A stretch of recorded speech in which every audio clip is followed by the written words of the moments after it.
బాధ్యత తల్లిగా నేను తీసుకుంటాను అన్నారు. మరి ఈరోజు సోనియా గాంధీ గారు అడగట్లేదు, అశోక్ నగర్ లైబ్రరీ మెట్ల మీద కూర్చున్న రాహుల్ గాంధీ గారు రివ్యూ చేయరు, సరూర్ నగర్ స్టేడియంలో యూత్ పాలసీని విడుదల చేసిన ప్రియాంక గాంధీ గారు ఈరోజు ప్రశ్నించడం లేదు.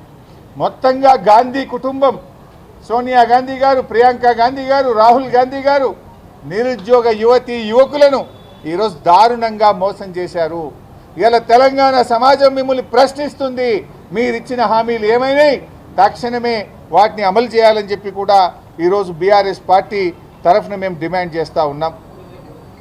అన్ని గోబల్స్, రేవంత్ రెడ్డి మాట్లాడితే గోబల్సే మాట్లాడతాడు. 60,000 ఉద్యోగాలు ఇచ్చినా అంటాడు. ఎక్కడిచ్చిన ఆయన 60,000? ఇలా పిల్లలు అడుగుతున్నారు. 60,000 ఉద్యోగాలకు సంబంధించి నువ్వు వైట్ పేపర్ రిలీజ్ చేయి. ఎందుకు వైట్ పేపర్ రిలీజ్ చేస్తలేవు? 60,000 ఉద్యోగాల వైట్ పేపరు ఎప్పుడు నోటిఫికేషన్ వచ్చింది, ఎప్పుడు పరీక్ష పెట్టిండ్రు, ఎప్పుడు రిజల్ట్స్ ఇచ్చినాయి, ఇవాళ చెప్పాల్సిన అవసరం ఉందా లేదా? అది రిలీజ్ చేయి నువ్వు వైట్ పేపర్. అంతా మోసం. ఇలా ఎవరైతే ఇప్పుడు పిల్లలు చెప్పారు, ఆ రోజు మేమందరం కూడా చదువుకుని ఒక అబ్బాయి వికారాబాద్కి వెళ్ళి వచ్చింది, శరత్ అనుకుంటా, అబ్బాయి చెప్తుండే, అన్న మేము లైబ్రరీలో చదువుకుంటుంటే ఆ రోజు కోదండరామ్ గారు, బల్మూరు వెంకట్ గారు, ఆకునూరు మురళి గారు, రియాజ్ గారు మా దగ్గరికి వచ్చి, బీఆర్ఎస్ పార్టీ మళ్ళీ గెలిస్తే ఏం చేయది, మీరందరూ మా కోసం బస్సు యాత్ర చేయండి, మా కోసం ఓట్లేపియండి, మేము 2 లక్షల ఉద్యోగాలు ఇస్తామంటే నమ్మినామన్నా. కాంగ్రెస్ కోట్లేయమని మా నాయనమ్మయి, అమ్మమ్మయి, తాతలై, అమ్మా నాయన కాళ్ళు మొక్కి కాంగ్రెస్ కోట్లేపించినాం. నమ్మితే ఇలా మోసం చేసిండ్రు. మాకు ఉద్యోగాలు రాలేదు, కానీ కోదండరాంకు ఉద్యోగం వచ్చింది, ఆకునూరు మురళికి ఉద్యోగం వచ్చింది, రియాజ్కు ఉద్యోగం వచ్చింది, లాస్ట్కు ప్రియాంక గాంధీకి కూడా ఉద్యోగం వచ్చింది. కానీ నిరుద్యోగ యువకులకు మాత్రం ఈ రాష్ట్రంలో ఉద్యోగాలు రాలేదు. ఇలా వాళ్ళు ముఖం చాటేస్తున్నారు. అదే కోదండరామ్ గారి దగ్గరకో, మురళి గారి దగ్గరకో, రియాజ్ గారి దగ్గరికి పోతే అన్న మమ్మల్ని బెదిరిస్తున్నారు, మమ్మల్ని కొడుతున్నారు అని చెప్పి యువత, నిరుద్యోగ యువత ఈరోజు ఆవేదనతో మాకు చెప్పుకుంటా ఉన్నారు. పిల్లలు అడగడానికి పోతే బిడ్డని సంగతి చూస్తామని భయభ్రాంతులకు గురి చేస్తున్నారు. అక్రమ కేసులు పెడుతున్నారు పిల్లల మీద, ప్రశ్నిస్తే పిల్లల మీద దాడులకు పాల్పడతా ఉన్నారు. నిరుద్యోగ యువతి యువకులారా ధైర్యంగా ఉండండి, భయపడాల్సిన అవసరం లేదు. తెలంగాణ రక్తంలోనే ప్రశ్నించే తత్వం ఉంది. పోరాటంతోనే తెలంగాణ రాష్ట్రాన్ని కేసీఆర్ గారు సాధించారు. మీరు పోరాడండి, మీ వెనుక బీఆర్ఎస్ పార్టీ ఉంటుంది. మీకు న్యాయబద్ధంగా కాంగ్రెస్ పార్టీ ఇచ్చిన హామీలు అమలు చేసేదాకా మీ వెన్నంటి బీఆర్ఎస్ పార్టీ ఉంటుంది. మీ న్యాయబద్ధమైన పోరాటానికి సంపూర్ణమైన మద్దతు ఇస్తాం. రేపు శాసనసభలో కూడా బీఆర్ఎస్ పార్టీ మీకోసం గొంతెత్తుతుంది, ప్రశ్నిస్తుంది. మీ 2 లక్షల ఉద్యోగాలు వచ్చేదాకా ఈ కాంగ్రెస్ పార్టీని, రేవంత్ రెడ్డిని వదిలిపెట్టమని చెప్పి మీ అందరికీ ధైర్యాన్ని ఇస్తా ఉన్నాం. మీరెక్కడ కూడా అధైర్యపడకండి, ధైర్యంగా ముందుకు సాగండి అని చెప్పి కూడా నేను మీ అందరినీ కూడా కోరుతూ, ఇవాళ ముఖ్యంగా ఒక అబ్బాయి మాట్లాడుతూ ఫీజు రియంబర్స్మెంట్ రాలేదు, శ్రీధర్ అని, శ్రీధరే కదా, మానుకోట నుంచి వచ్చినటువంటి శ్రీధర్ ఉస్మానియా యూనివర్సిటీలో పీజీ చేస్తున్నానన్నా, మాకు ఫీజు రియంబర్స్మెంట్ రాక మెస్ బిల్లులు విడుదల కాకుండా మాకు చాలా ఇబ్బంది అవుతుంది అని చెప్పి ఒక అబ్బాయి చెప్పాడు. ఆనాడు ప్రియాంక గాంధీ ఇచ్చిన మేనిఫెస్టోలో ఏం చెప్పారు? 3,000 కోట్ల పెండింగ్ ఉన్న ఫీజు రియంబర్స్మెంట్ బకాయిలు విడుదల చేస్తాం, ఏ ఏడాది ఫీజు రియంబర్స్మెంట్ ఇస్తామన్నారు. మరి రేవంత్ రెడ్డి వచ్చి 20 నెలలు అయింది, ₹1 ఫీజు రియంబర్స్మెంట్ ఇచ్చావా? ఇలా కాలేజీలు మూతపడుతున్నాయి. రాష్ట్రంలో ఫీజు రియంబర్స్మెంట్ విడుదల కాక లక్షలాది మంది పిల్లలకు సర్టిఫికెట్లు రాక ఉన్నత విద్యా అవకాశాలు కోల్పోతూ ఉన్నారు. ఇలా ఇంటర్మీడియట్ కాలేజీలు, డిగ్రీ కాలేజీలు, ఇంజనీరింగ్ కాలేజీలు ఇలా రాష్ట్రంలో మూతపడే పరిస్థితి తెచ్చిండు రేవంత్ రెడ్డి. నువ్వేదో మంచిగా చేస్తావంటే పిల్లల జీవితాలతో ఆడుకుంటున్నావు. కాలేజీలు మూతపడతా ఉన్నాయి, పిల్లలకు సర్టిఫికెట్లు రాక ఇబ్బంది పడుతున్నారు. ఎందుకు ఫీజు రియంబర్స్మెంట్ ఇవ్వడలేదు? బడా కాంట్రాక్టర్లకు 12,000 కోట్ల రూపాయలు విడుదల చేశారు. కమిషన్లు ఇచ్చే కాంట్రాక్టర్లకు బిల్లులు వస్తున్నాయి. మరి పిల్లలు కమిషన్లు ఇవ్వడం లేదని ఫీజు రియంబర్స్మెంట్ ఇవ్వడం లేదా? ఎందుకు పిల్లల ఫీజు రియంబర్స్మెంట్ ఆగింది? బీఆర్ఎస్ హయాంలో 20,000 కోట్ల రూపాయలు ఫీజు రియంబర్స్మెంట్ కింద బీఆర్ఎస్ ఇచ్చింది. కేసీఆర్ గారు కరోనా వచ్చినా, ఆర్థిక మాంద్యం వచ్చినా, పెద్ద నోట్ల రద్దు జరిగినా 20,000 కోట్లు ఫీజు రియంబర్స్మెంట్కు కేసీఆర్ గారు ఇచ్చారు.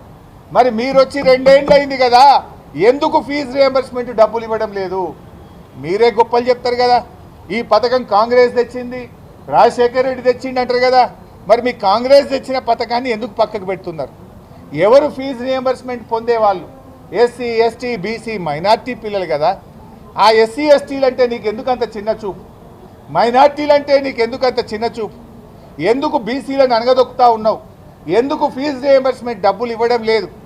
రేపటి భవిష్యత్తు కదా, రేపటి తరం ఈ యువతరం, రేపటి తరం ఈ విద్యార్థులు. ఆ విద్యార్థుల భవిష్యత్తుతో ఎందుకు ఆడుకుంటున్నావు?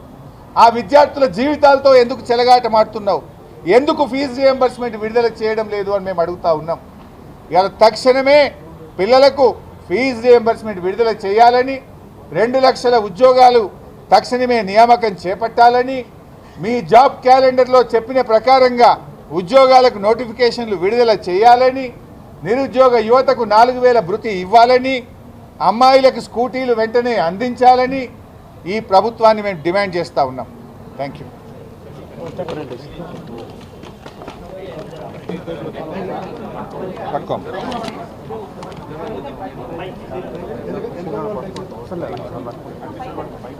హలో నిరుద్యోగి, హలో నిరుద్యోగి, హలో నిరుద్యోగి, సాధిద్దాం మన ఉద్యోగాలను.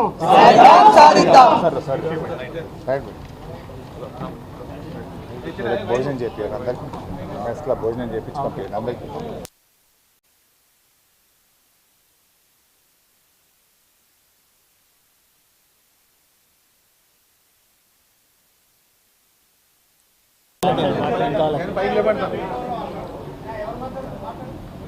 తెలంగాణ యువతకు, నిరుద్యోగ యువతకు ఆ రోజు కాంగ్రెస్ పార్టీ ఏదైతే హామీ ఇచ్చిందో అవన్నీ నెరవేర్చాలని చెప్పేసి మొదటి ఏడాదిలోనే 2 లక్షల ఉద్యోగాలు విడుదల చేయాలని చెప్పేసి డిమాండ్ చేస్తూ ఆ రోజు నేను ఆమరణ నిరాహార దీక్షకు కూర్చోవడం జరిగింది.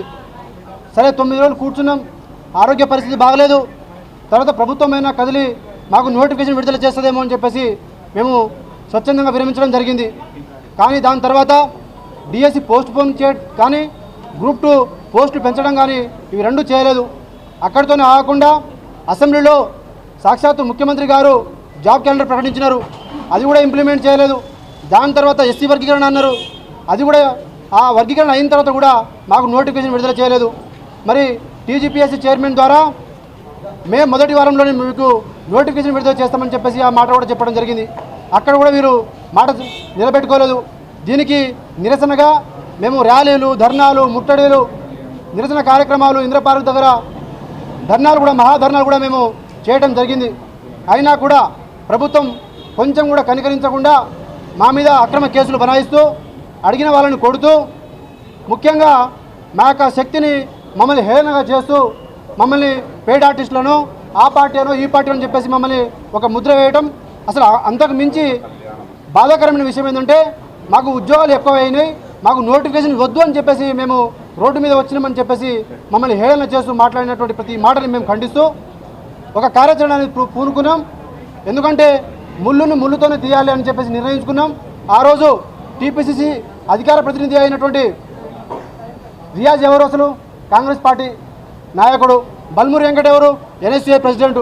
మరి మా దాంట్లో ఎవరైనా అట్లా పార్టీ జెండా ఎవరైనా వేసుకొని మా ఉద్యమాల్లో వస్తున్నారా? మరి రానప్పుడు అసలు నువ్వెవరు మాకు సర్టిఫికేట్ ఇవ్వడానికి అని చెప్పేసి మేము ఈ ప్రభుత్వాన్ని మేము ఖండిస్తున్నాం, హెచ్చరిస్తున్నాం, అడుగుతున్నాం. దాంతోపాటు ఇక మేము నిరసనలు శాంతియుతంగా మేము పోతే మాకు నోటిఫికేషన్స్ రావు అన్న విషయం మాకు అర్థమైపోయింది. ఇక ఈ ప్రభుత్వంతో తాడో పేడో తేల్చుకోవాలని చెప్పేసి నిర్ణయించుకొని హలో నిరుద్యోగి చలో సెక్రటేరియట్ అనే ముట్టడి కార్యక్రమాన్ని, హలో నిరుద్యోగి చలో సెక్రటేరియట్ అనే ముట్టడి అనే కార్యక్రమాన్ని జూలై 4వ తారీఖున నిర్వహించడానికి కోసం యావత్ తెలంగాణలో ఉన్న నిరుద్యోగ యువతకు భరోసాగా ఉండాలని చెప్పేసి, అండగా ఉండాలని చెప్పేసి ప్రతి పొలిటికల్ పార్టీని మేము మద్దతు కోరుతూ, మేము సిపిఎం రాష్ట్ర కార్యదర్శి అయినటువంటి జాన్ వెస్లీ గారిని మేము మొదట కలవడం జరిగింది. వాళ్ళు సంపూర్ణంగా మద్దతు తెలపడం, దాని తర్వాత మేము ఇక్కడ బీఆర్ఎస్ పార్టీ దగ్గర కూడా మేము మద్దతు తెలపాలని చెప్పేసి గౌరవ పెద్దలు హరిశన్న గారిని మేము కోరడం కూడా జరిగింది. వాళ్ళు మాకు సంపూర్ణంగా మద్దతు ఇచ్చినందుకు యావత్ తెలంగాణ నిరుద్యోగ యువత కూడా మీకు రుణపడి ఉంటుందని చెప్పేసి, అలాగే రేపటి నుంచి మిగతా పార్టీల కూడా మాకు ఎవరు మద్దతు ఇచ్చినా మేము అందరూ మద్దతు తీసుకుని మాకు రావాల్సినటువంటి చివరి నోటిఫికేషన్ వరకు ఈ ప్రభుత్వాన్ని గుడ్డలు ఊడదీసి కొట్టే వరకు కూడా మేము పోతాం. మేము సాధించుకునేంత వరకు ఈ ప్రభుత్వాన్ని మాత్రం విడిచిపెట్టే ప్రసక్తే లేదు. హలో నిరుద్యోగి, హలో నిరుద్యోగి, హలో నిరుద్యోగి. ఒకవేళ ఈ ఉద్యోగాలు కనుక ఇవ్వకపోతే కాంగ్రెస్ పార్టీ హటావో దేశ్ బచావో, కాంగ్రెస్ పార్టీ హటావో దేశ్ బచావో, కాంగ్రెస్ పార్టీ హటావో దేశ్ బచావో అనే నినాదాన్ని కూడా ఢిల్లీ నడి బొడ్డున కూడా ఈ రాహుల్ గాంధీని, ఈ ప్రియాంక గాంధీని వీళ్ళు ఏదైతే మాకు యూత్ డిక్లరేషన్లో ఇచ్చిన మాటని మేము మాకు నిలబెట్టుకున్నందుకు వాళ్ళని రాష్ట్రంలోనే కాదు దేశంలో కూడా వాళ్ళని ఎండగొడతాం. వాళ్ళని ఇంకోసారి ఈ నిరుద్యోగులను ఉపయోగించుకొని బీహార్లో కావచ్చు, తమిళనాడులో కావచ్చు, ఉత్తరప్రదేశ్లో కావచ్చు మీరు నీతి సూక్తులు చెప్తే మాత్రం మీకు తగిన రీతిలో బుద్ధి చెప్తామని చెప్పేసి ఈ సందర్భంగా హెచ్చరిస్తా ఉన్నా.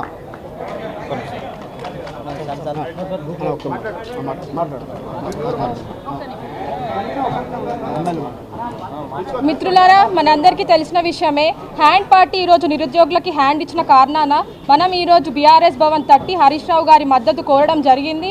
కావున గ్రామాల నుంచి అందరూ నిరుద్యోగులు పెద్ద ఎత్తున తరలి రావాల్సిందిగా కోరుతున్నాను. తప్పు హామీలు ఇచ్చి వాళ్ళే అంత ధైర్యంగా తిరుగుతున్నప్పుడు అంత నీతి నిజాయితీగా ఎన్నో సాక్రిఫైసెస్ చేసి కేవలం పుస్తకాలకే మన జీవితాన్ని అంకితం చేసుకున్న మనమెంత ధైర్యంగా ఉండాలి. కావున ప్రతి ఒక్క నిరుద్యోగి సెక్రటేరియట్ ముట్టడికి ఖచ్చితంగా రావాల్సిందిగా నేను కోరుతున్నాను. జై తెలంగాణ, నిరుద్యోగుల ఐక్యత. యావత్ తెలంగాణలో ఉన్న నిరుద్యోగులు ప్రతి ఒక్కరూ 40 లక్షల మందికి మీకు ఉద్యోగాలు కావాలంటే 40 లక్షల మంది ఈ సెక్రటేరియట్ వరకు అడుగు వేయాలని చెప్పేసి నేను అందరికీ రిక్వెస్ట్ చేస్తా ఉన్నా. మీకు వినతి చేస్తా ఉన్నా. మీరు ప్రతి ఒక్కరు కలిసి రావాలని చెప్పేసి నేను కోరుతా ఉన్నా.